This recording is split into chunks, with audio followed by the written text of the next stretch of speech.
नमस्कार, आप देख रहे हैं केबीपी न्यूज राजस्थान।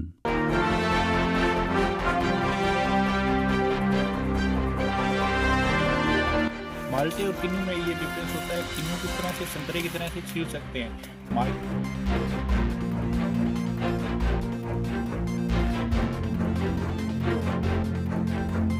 माल्टे को काट करके खाना पड़ता है।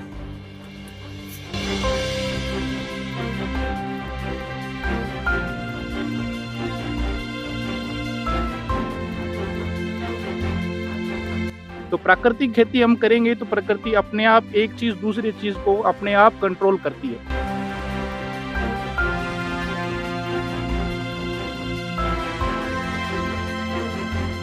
श्री गंगानगर किन्नू के नाम से प्रसिद्ध है। यहाँ की जो मिठास है पंजाब से बेहतर है। और यहाँ पर इस बार जो मेला लगा था उसमें ये पाया गया कि यहाँ का किन्नू बहुत ही अंतर्राष्ट्रीय स्तर का किन्नू है, क्योंकि यहाँ से किन्नू बाहर भी जाते हैं। तो हम उसी खेत में हैं जहाँ पर ये किन्नू फर्स्ट आया था। तो उन्हीं की जो किसान हैं उन्हीं से जानते हैं कि आपने कैसे किया। उन्हीं जो है वो पूरी तरह से ये मतलब यहाँ तैयार करते हैं पौधों को भी। और जो खेती-बाड़ी है उसको काफ़ी घास है, आम किसान तो इसको उखाड़ देते हैं क्योंकि नमी निकल जाती है। तो इन्हीं से बात करते हैं कि कैसे कर पाते हैं? जी। सर, मैं ऑर्गेनिक तरीके से किन्नू फार्मिंग करता हूँ। 10 साल से हमने ये बाग लगा रखा है। हमारे पास 50 वैरायटियां हैं फ्रूट की, जिसमें सबसे ज़्यादा पेड़ हमारे पास किन्नू और रेड ब्लड माल्टा के हैं। सिट्रस की मौसमी, स्वीट लाइम, फालसा, आड़ू, आलू बुखारा, इस तरह से 50 अलग-अलग वैरायटियां हमारे खेत में लगी हुई है। तो जो अगर कॉमर्शियल रूप से अगर देखा जाए तो सबसे ज़्यादा प्रोडक्शन किन्नू देता है। पर प्लांट अगर आज देखा जाए तो इसमें 3 क्विंटल के आसपास फ्रूट आया हुआ है। और इस बार किसानों को किन्नू के रेट भी बहुत अच्छे मिल रहे हैं, क्योंकि हमारे गंगानगर जिले के जो किन्नू है वो रसिया जा रहा है, अरब कंट्री जा रहा है, यूरोपियन कंट्रियों में भी एक्सपोर्ट हो रहा है। तो किसानों को ऑर्गेनिक तरीके से किन्नू तैयार करना चाहिए ताकि ज़्यादा से ज़्यादा एक्सपोर्ट हो।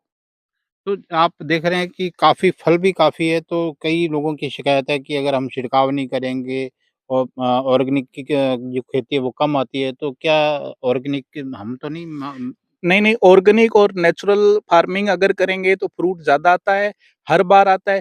क्योंकि अगर हम बीज वाली जो खेती करते हैं उसमें तो क्या है, 1 साल बाद में बीज नया आ जाता है। गेहूँ बोएँगे तो नया बीज आ जाएगा, कॉटन बोएँगे तो नया बीज आ जाएगा।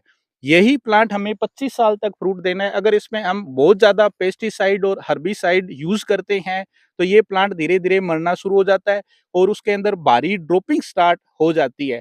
आज 30 जनवरी हो गई है, ज़्यादातर बाग हार्वेस्ट हो चुके हैं, पर हमारे बाग में आज भी हमने आज तक एक भी किन्नू नीचे से नहीं उठाया और आज भी किन्नू गिर नहीं रहा है। अगर पकड़ कर ऐसे खींचते हैं तो ये डंडी के पास से ऐसे टूट रहा है, ऐसे ज़ोर से ही टूट रहा है।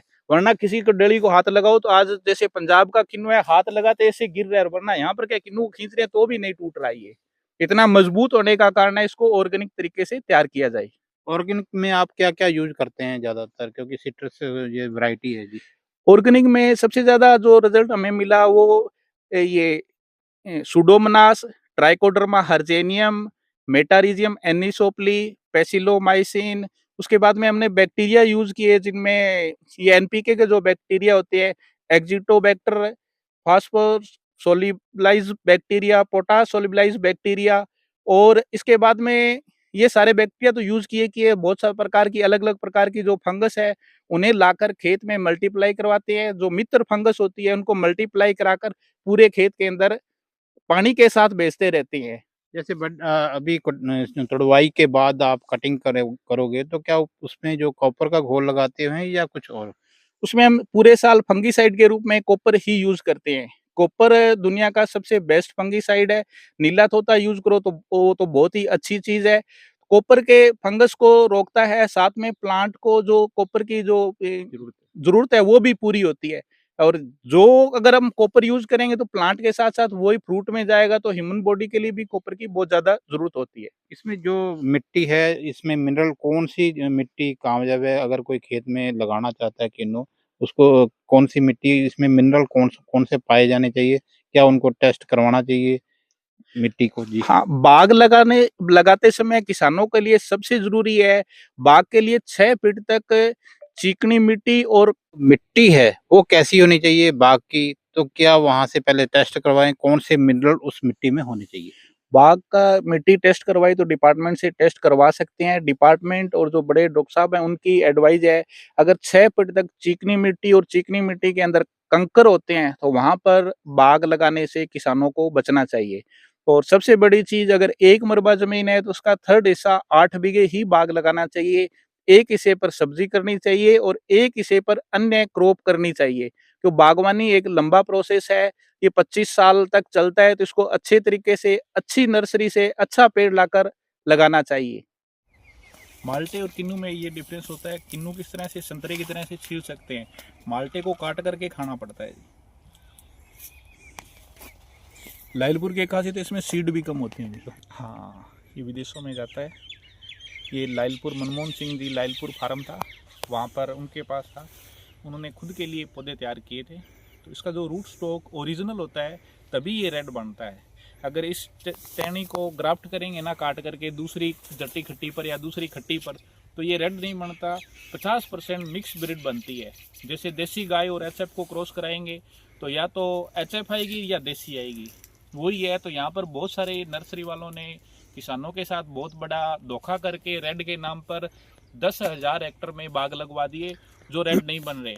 आज उन किसानों को 10-15 रुपए में कच्चे के अंदर मौसमी के साथ वो पेड़ बेचने पड़ते हैं। असली रेड होता है वो अंदर से इस तरह से रेड ब्लड रेड माल्टा बनता है। तो ये किन्नू के बाग में जब हम ऑर्गेनिक तरीके से खेती करते हैं तो इसमें क्या हुआ, जैसे हमने ये डिग्गी बनाई तो यहाँ पर क्या है, कागज लगने के बाद में ज्यादा घास होने की वजह से क्या है, चूहे पैदा हो गए। तो चूहे बहुत ज्यादा हो गए तो डॉक्टर साहब बोले कि इसमें कोई दवाई डालो। हमने दवाई नहीं डाली। तो इसमें क्या किया हमने, चूहे जब बहुत ज्यादा हो गए तो फिर हमने पालतू बिल्ली लाकर छोड़ दी यहाँ पर, ताकि वो चूहों को खा जाए। तो बिल्ली छोड़ दी, तो बिल्ली के पास में हम उसको पीने के लिए दूध रखते थे। तो बिल्ली ने तो दूध नहीं पिया, पता नहीं दूध से सांप आ गए जी वहां पर।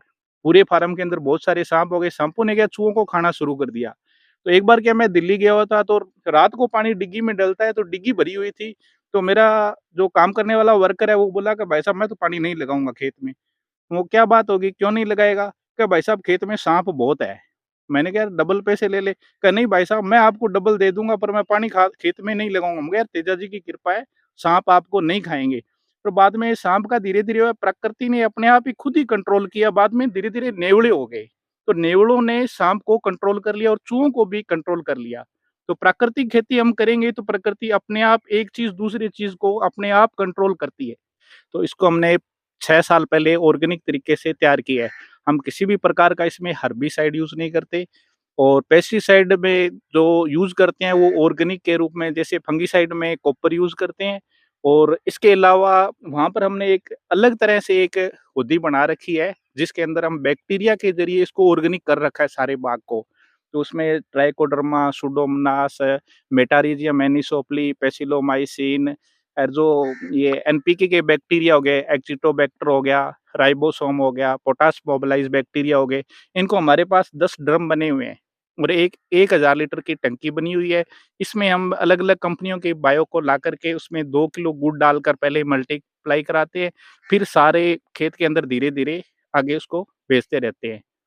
तो इसके अंदर जैसे ऑर्गेनिक करने में हमें ये हुआ, जैसे सरकार ने हमें डिग्गी बनवा दी, हमारा पानी डिग्गी में डल जाता है। पानी डिग्गी में डलने के बाद में क्या होता है, हम सोलर लगी हुई है, तो सोलर से जब पानी उठाते हैं ना, तो वो पानी दिन में लगता है, 10 बजे से 4 बजे तक। तो पानी दिन में लगता है ना, तो पानी जब भी दिन में लगना स्टार्ट होता है, तो डिग्गी में जो भी मच्छी छोटी बच्चे पैदा होते हैं, वो पानी के साथ आगे चलते हैं। तो उससे क्या है, बुगले आ जाते हैं। तो बुगले जब नीचे घूमते रहते हैं, तो वो क्या करते हैं, व्हाइट ग्रब का जो कीड़ा होता है, उसको बुगले उठाकर ले जाते हैं। तो हमें प्राकृतिक खेती करने के अंदर इन सभी चीज़ों का बहुत बड़ा फ़ायदा मिला है। श्री गंगानगर से हरदेव सिंह।